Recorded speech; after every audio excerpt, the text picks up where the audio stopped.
It's a very special occasion.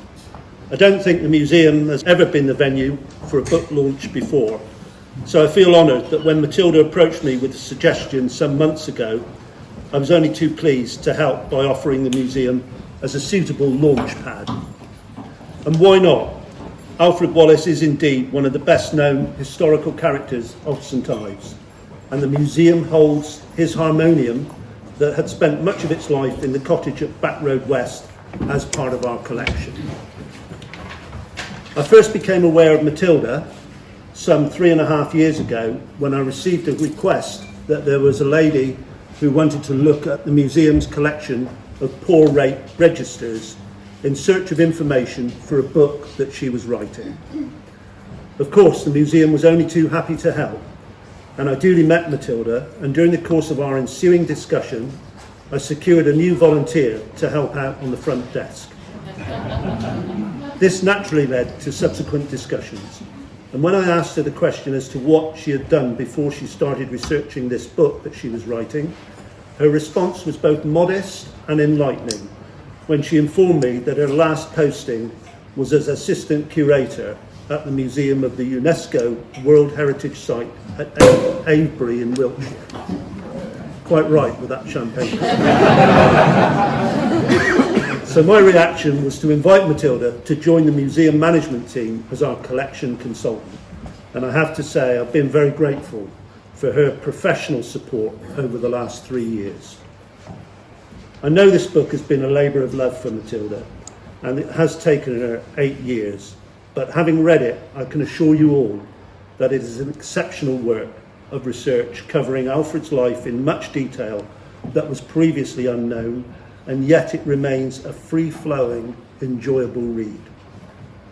While here this evening, hopefully you will enjoy the opportunity to look around the museum, which is available to you on both floors, and get to meet Matilda and chat with her regarding the book, which, of course, she will be only too pleased to sign should you wish to purchase a copy.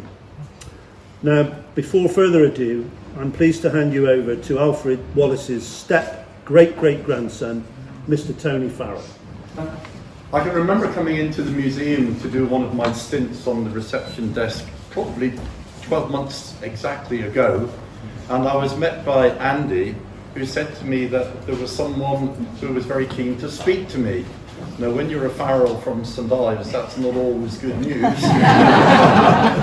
But anyway, I said, who is it? And he said, well, there's a lady, Matilda, who's now doing some work in the museum for us, and she would like to meet you. She's got a background in archaeology, and in another life I too was a research archaeologist at the National Maritime Museum. So I assumed that the reason that we were expected to chat was because of both our backgrounds in archaeology. Anyway, I met Matilda, and I think we spoke in the Hayne room, it was, and it very quickly became apparent that archaeology wasn't on the agenda for discussion. It was Alfred Wallis. In the course of Matilda's researches, she had discovered that I was related to Wallis, and she was very keen to know any bits of information that I might have that I was able to impart. My father knew Wallis, and my grandmother knew Wallis even better, and there were bits of information that I was more than happy to hand over. And I did say to Matilda, if there's anything else you would like me to do, please don't hesitate to ask. And she said, well, actually there is. I am in the process of writing a book, and with all the care and attention, sensitivity of a Genghis Khan, I said, what, not another book on Wallis? Is there anything left to say about him? And she said, oh, you would be surprised. There's a lot to say about him and a lot of things to correct. Well, you pick the book up, you'll know there really is a lot that needed to be said about Wallis. I think it would be true to say this is probably the final word that has to be said on Wallis's life. There may be things people write about the art of Wallis, that's something else. But in terms of the book itself, there are 3 things I would really want to say about it. I had the privilege of proofreading the manuscripts as Matilda wrote each chapter and fed them to me, and I proofread them and commented on various aspects of what she'd written. And very quickly, even at manuscript level, two things became very apparent. The quality of research is superb. This is a work of great scholarly bent. Everything that could possibly be looked at, that we know about, has been looked at. Everything that's ever been written about Wallis has been examined. Everything in terms of what recordings there are from people who knew Wallis, they have been researched, particularly Roger Slack's tapes, of course. And there have even been interviews, I think I'm right in saying, with people who still remember Wallis. So everything that could be found has been found and included in the book. It is truly a work of great scholarship. The second thing I became very aware of in the reading of it, and Andy has touched upon it, it is superbly readable. It's got a wonderful narrative flow, and it does read in the sense that you can empathise with everything that's going on, and I would say there is much to empathise and sympathise with in the life of Wallis. Some parts of it are really very moving. So the quality of the prose is excellent as well. It is a very readable account and a very readable biography.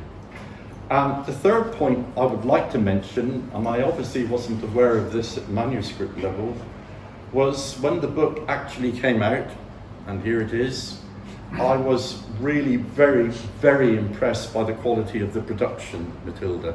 I know you worked very hard to get a printer that was up to the standard you want, and you did that in every possible way. It is a very, very fine book. And I mean that in terms of the way it's put together. I mean it in the way the footnotes are organised, the way the photographs and the pictures of Wallis are interspersed in the text, and even the finding out of bits of Wallis's life, the social and economic history which Wallis lived through. Amazing things about the prison reform system, or the prison system as it was in the 19th century, even the fine details of the way that cod that was being exported from Labrador and brought over to Europe was stowed, the way the dunnage was used in the vessels that were used is testament to the level of research and background information that went into the making of this very fine book. So in every sense, it is a very fine book. It needs to be sold. I was going to say that before you go, there are two things you need to know: that this book must be read by as many people as possible, because it is the final word on Wallis. Matilda's fiscal future depends very much on the selling of this book as well. So the doors will be locked and you will not be able to enter the building unless you're clutching a copy of Alfred Wallis, Pauper to Artistic Luminary. So a very fine book. I would commend everyone here to buy a copy and to spread the word that this is a book, if you're interested in Wallis and you're interested in the life of Wallis and his work, it's a book that needs to be read. Thank you very much. My name is Andy Blair, and I'm stood here with Keith Wallis, who is one of the last three remaining Wallises alive. His two sons, Gary and Scott, who couldn't be here tonight, are the last of the Wallises. And as Gary has had a daughter, very likely that the Wallis name will disappear from the lineage at that point. It's been an extraordinary privilege both to read Matilda's book and to have been engaged in conversation with her as the book was coming to its conclusion prior to being printed. As a grandson of Bill Wallis, who was the last of the Wallis family who lived in St Ives, who regularly met with Alfred, bringing him Sunday lunch and various other things over time, and he left for the Second World War when he was 17 years old. And Keith, who is Bill's son, and on behalf of my mother as well, Wendy Wallis, we just want to thank Matilda for the extraordinary amount of detail and diligence that has gone into inviting the readers to properly meet Alfred for the first time through the pages. Matilda has portrayed Alfred as being, as we have remembered him in our family, through first-hand accounts. Firstly, as a survivor, as a good husband and a loving stepfather, a loving uncle and great uncle, and finally an artist who was very aware by the end that his art had become more than just what used to be. We've also discovered some fascinating trials and tribulations about other members of our family, thanks to Matilda, most noticeably my great-great-grandfather Charles in this portrait here. These two portraits, this is the first time they've been seen in public. They were hanging in Alfred's little cottage in Back Road West up until the point where he died, and my great-grandfather William took them and they came down the family. And noticeably great-grandfather Charles had many trials and tribulations, but I'm not going to spoil the escapades, because if there's another reason to buy this book, it's the stuff that he gets up to. So yes, well done to my great-great-grandfather for taking up at least a couple of chapters worth of interesting stuff.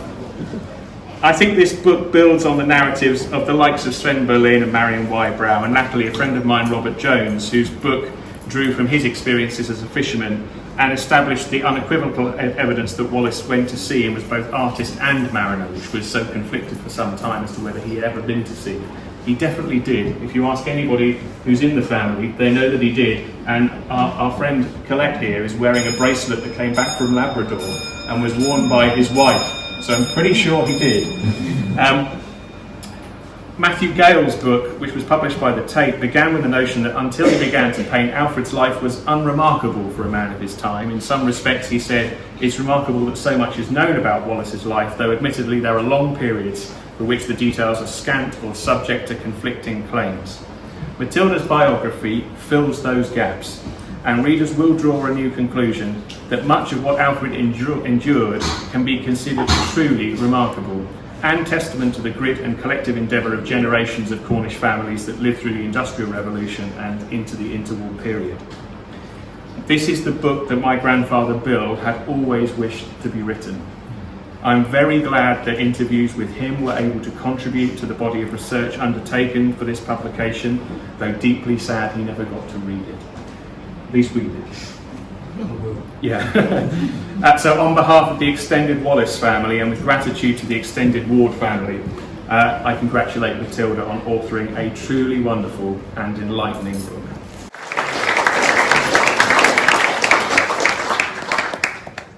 So that leaves the last word to me, and first of all I'd like to thank Andy and Tony and Andy very much for their amazing endorsements.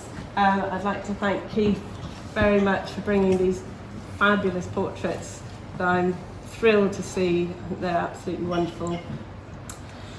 We have other members of the Wallis Ward family. Eric is somewhere, and Colleen, and hopefully Sarah. And also we have Ian Denley, who is the great-great-grandson of Joseph Denley, who employed Alfred Wallis and sent him to work in St Ives.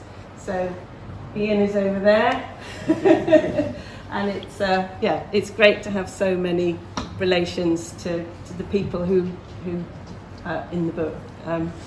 It's wonderful for me that they've come alive off the pages.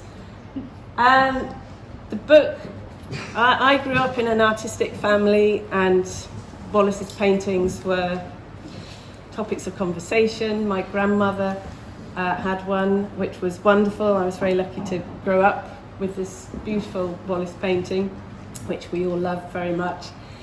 And that carried on, that passion for his work carried on. And then in 2017, I went to Kettle's Yard in Cambridge and saw their very large collection of Wallis's paintings. And seeing them all together was amazing. But I realised that I didn't actually know much about the man himself. And I thought, well, this is something that I need to rectify. So I did quite a bit of reading, and I felt I'm a museum I'm an archaeologist and a museum curator and a researcher. So naturally, I thought, okay, I'll challenge myself to find out some more. And one of the first things I did was get the marriage certificate of Alfred Wallis's parents, and that was the key. That unlocked everything. It showed the the address where his mother was living in Penzance, which led me to the census, which led me to her mother, which led me back to the entire family on the Isles of Scilly on the maternal side, which was wonderful. And then on the same marriage certificate, it said that his father, Charles, had been a sailor, which was news to me. So I went to the National Archive in London.